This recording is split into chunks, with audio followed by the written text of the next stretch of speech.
అందరికీ happy teachers day. గు అనగా చీకటి, రు అనగా తొలగించు అని అర్థం. మనలోని అజ్ఞానం అనే చీకటిని తొలగించే వారే గురువు. మన భవిష్యత్తు కోసం కృషి చేసిన ఉపాధ్యాయులందరినీ గుర్తు చేసుకుందాం. ఇప్పుడు కొన్ని కొటేషన్లు తెలుసుకుందాం.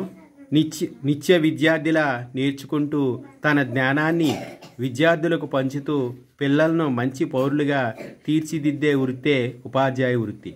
ప్రపంచంలో ఎన్ని వృత్తులున్నా వారందరినీ తయారు చేసే వృత్తి ఉపాధ్యాయ వృత్తే.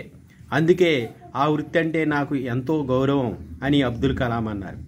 గురు బ్రహ్మ, గురు విష్ణు, గురుదేవో మహేశ్వర, గురు సాక్షాత్ పరబ్రహ్మస్మి, శ్రీ గురువే నమః.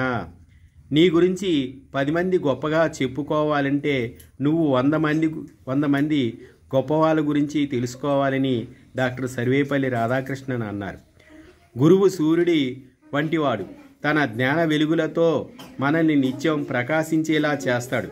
మనకున్న దానితో సంతృప్తి పడడం ఉత్తమమే, కానీ మనకున్న జ్ఞానం చాలనుకోవడం అజ్ఞానం.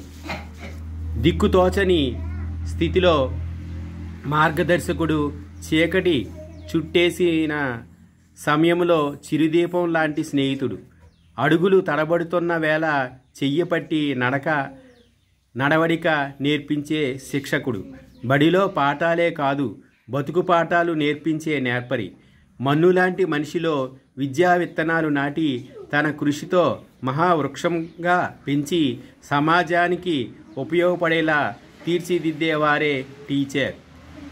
ఇలా మన చిన్నతరం నుంచి మన ఎదుగుదలకి అన్ని విధాలుగా మనకి అడుగడుగున సహకారం అందించిన ఉపాధ్యాయులందరికీ ఉపాధ్యాయ దినోత్సవ శుభాకాంక్షలు.